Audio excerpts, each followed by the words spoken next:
Hey, how's it going, guys? Mush back at it with another video, and in today's video we're going to be talking about a topic that's really changing the landscape of PC gaming. And no, it's not necessarily the Epic Game Store and everything that's going on with that. We've covered that to death, although it's an ever-evolving topic and there's so much more to talk about in that regard as well. I mean, Shenmue 3 is a major title that was recently announced to be an Epic Game Store exclusive. Apparently they're trying to remedy the situation with that. That's a can of worms that I'm not going to be opening up in today's video. However, outside of the multitude and variety of different game stores, what you're gonna notice recently is that every publisher and a lot of different e-tailers as well are trying to get you to subscribe to their subscription services, and a lot of them are incredible values. Of course, I am a Humble partner and I've always recommended you guys Humble Monthly. Now obviously I get a little bit of a kickback, so you could point towards my recommendations being a little bit clouded if you so see fit. I mean, I'm aware of the games that are being offered and I wouldn't recommend you guys a monthly if I didn't think it was of quality value, and usually I think the majority of the Humble Monthlies are quality value for what you're paying. You're paying $12 a month and you get a slew of excellent games. I've also talked highly about the services like Origin Access, $5 a month, Origin Access Premier, $15 a month.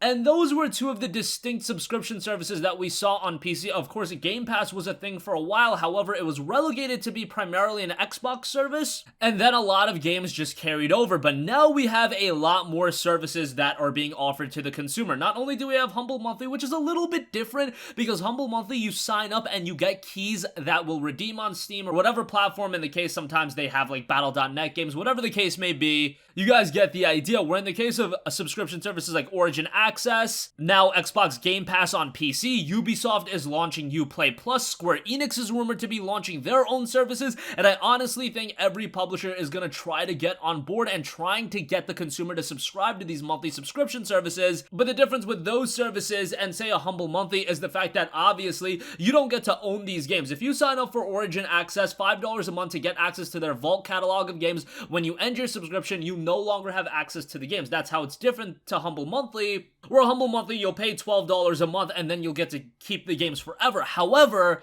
it's very interesting in the case of Humble Monthly because I really think they need to change something, and here's why. Humble Monthly right now as a subscription service, $12 a month, and you obviously get early unlock titles, and those are the bulk of the value coming out of Humble Monthly. However, Game Pass has totally mitigated the quality of Humble Monthly this month. Now, obviously, you would expect me to talk this service up because I would get a little bit of a kickback if I got you guys to subscribe. So you can see if a partner is saying this, it must hold a lot of weight, and that's because Humble Monthly this month comes with Hellblade Senua's Sacrifice and Moonlighter. Now, if you just assess that at face value, to pay $12 and get Hellblade Senua's Sacrifice and Moonlighter and then a bunch of other games on the first Friday of July, okay, that's a great value, but here's the thing, Xbox Game Pass on PC now, it's $5 a month, and guess what games are directly available through that service? Yes, that's right, Hellblade Senua's Sacrifice and Moonlighter. Now, is this gonna be a regular occurrence where there is a lot of crossover between these subscription services, and does that really lessen the value of Humble Monthly? Now is their opportunity to do something different. And I know that Humble does have the Humble Trove, but if you compare the offerings in the Humble Trove to, comparatively speaking,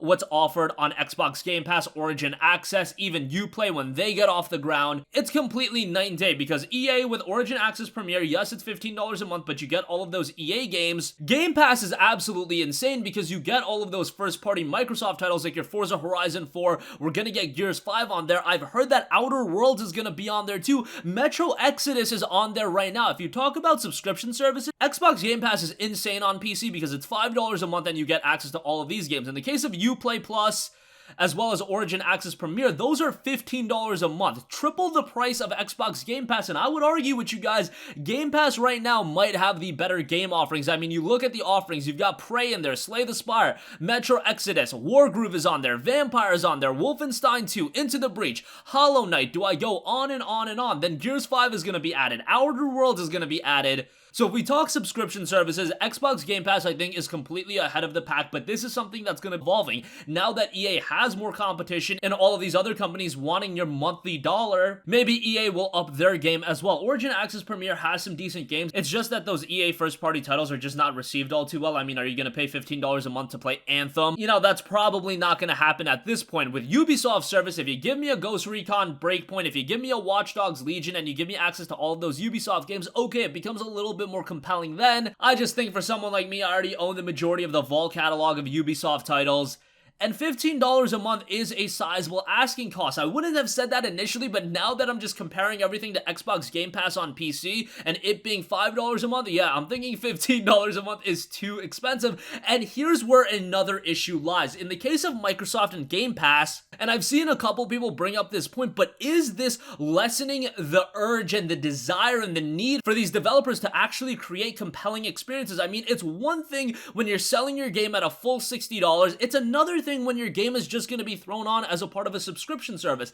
That necessarily hasn't happened at this point. I mean, the first-party lineup for Microsoft hasn't ever been really that great, but you still have games like Forza Horizon 4, and there are a couple of good games here and there. We'll see how Gears 5 turns out. Gears 4 was really good, but you look at games like Crackdown 3, State of Decay, Sea of Thieves, if that's going to be a regularity, and I saw Ninja Theory's new game, I believe it's called Bleeding Edge, god damn, that game looks terrible. I'm sorry, I cannot defend that game at all. But in the case of Microsoft and with Xbox Game Pass, does this lessen the need for them to actually create compelling first-party games? Do they even want to create compelling games, or at this point, is it just about signing all these deals, getting as many games as you can to your catalog just so you can shoehorn out a number? Oh, we've got over 200 plus games. Oh, we've got over 300 games. Oh, we've got all these first-party games, new games being added every month, but what is the quality of these games? Now, fairly to say, Game Pass is quality on Xbox and Game Pass is quality on PC as far as, you know, the month span it's been on PC. It's been rather good. You're paying $5 a month or $1 for your first month, and you're getting Prey, you're getting Metro Exodus, you're getting Wolfenstein 2, all of these first-party games, but how sustainable of a business practice is this? And I offer you guys this, and I ask you guys this more importantly, is this the route you want to see gaming going? Do you want to say goodbye to the days of Steam sales where you're picking up all of these games individually, or are we going into an era where it is all about these subscription services? I mean, if we do head into a streaming age and streaming gets a lot of popularity, I would imagine that it would turn into a little bit like Netflix, where we do have a subscription service and you get access to all of these games.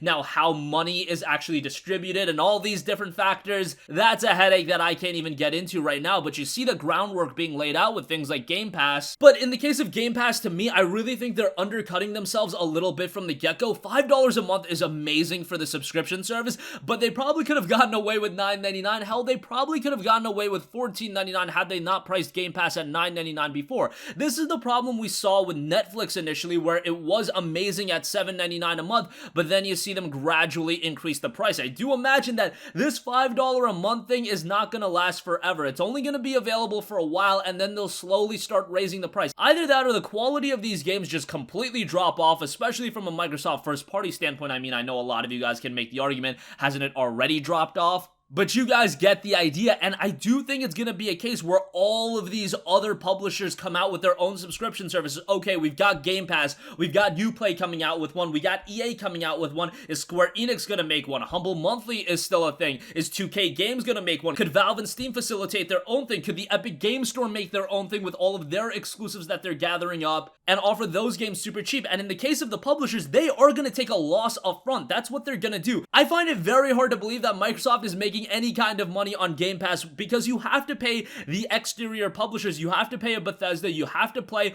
all of these publishers that have these games and are offering it as a part of these subscription services a lump sum amount of money, and then of course you're also facilitating the creation of these new first-party games that you're throwing on Game Pass as well. It just boggles my mind how this could even be a smart business practice, but obviously the idea is let's try to get as many people subscribed as humanly possible, and then maybe we can start slowly raising the price as soon as we have them locked into our ecosystem. Just something that I really wanted to talk about. This is something that, yes, from a value standpoint, it is amazing, but from a long-term standpoint, how is this going to affect the quality of the games? How is it going to evolve over time? Are they going to raise the price a little bit? Are they going to be less inclined to create compelling games? And I ask you guys this: are you going to jump on board to the subscription lifestyle? Or are you going to continue to buy games on Steam one by one and buy the ones of interest to you? Or are you going to do a little bit of both? Are you going to keep your Game Pass subscription and then are you going to continue to buy games on Steam, which seems a little bit counterintuitive because you are going to eventually buy games on Steam that are going to turn up on Game Pass, so the value kind of diminishes if you do that. That kind of happens with Humble Monthly. I see that in the comment section all the time. You guys are like,